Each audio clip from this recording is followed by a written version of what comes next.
Hey everybody, welcome to Kimmel's Irish Pub. Time for another movie review. Tonight's movie, The Materialists. I'm watching it as we're starting. Actually, there's cave people. Caveman, cave woman. I don't know what's going on. There's no sound. So, okay. So I hope this is the right movie.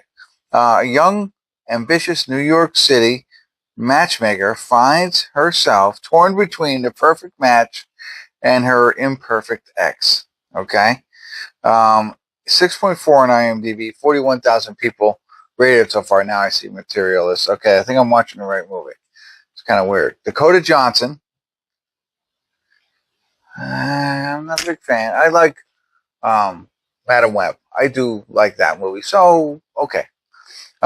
Chris Evans, Pedro Pascal, Zoe Winters, and I'm sure there's other great people in this one because, anyway. So, I don't know. I've heard mixed reviews on this one.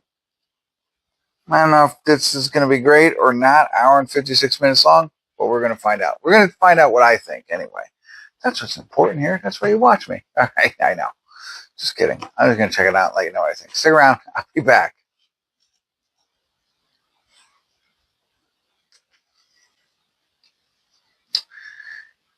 Hey, everybody.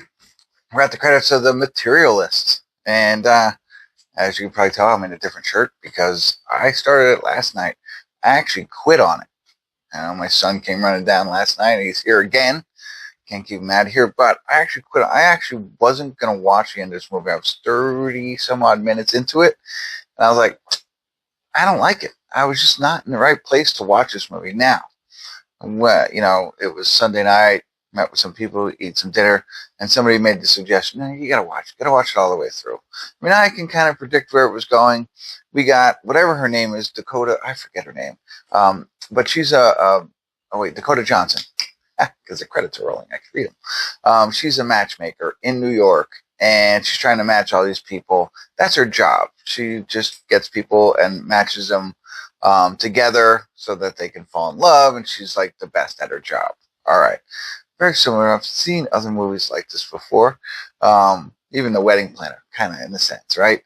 But ultimately, that's what she wants. But she is a very money-hungry kind of girl. And that's why I turned it off. Because that's all she was interested in, is finding somebody who's very rich and can take care of her. And, obviously over 6 foot tall and has a good job and can do all that stuff. So, that's what she's looking for, and that really turned me off. I was like, wow, and she self-admittedly does that. And so on this spectrum of marital people, Pedro Pascal, who's born into riches, rich guy, but he's a nice guy. Nothing wrong. He's good-looking fellow. Of course, we all know that, but his parents came from money. He's from money, and his brother had her services and everything's great. So they meet each other and they kind of start dating. And he's the rich guy, the one who's going to sweep her off his feet. Meanwhile, Chris Evans is an ex-boyfriend who is like a struggling actor working in catering, 37 years old, living in an apartment with other roommates. And so, he really loves her, but she really wants the rich and famous and not so much in love with the love part of it. So you see it. You could see it. There you go. You know what's going to happen. You got it from there on out. But I don't know. It's a romance movie. And you could probably pretty much predict where it's going to go. So that's what you get. I'm not very surprised. Like I said, it annoyed me because originally, you know what I mean? Like she's after one thing, and I was like, I don't want that anymore. But I stuck it out. I came back the second night on advice of somebody else. You like Chris Evans. You like Pedro Pascal. You don't like Dakota Johnson at the end of this movie, in my opinion. Maybe you do. I don't know. That's what I got for you. Sorry. That's it. My son's over here making a big deal, so it's hard for me to concentrate. So I'm just going to end this early. Thanks for tuning in. Kimmel's Irish Pub.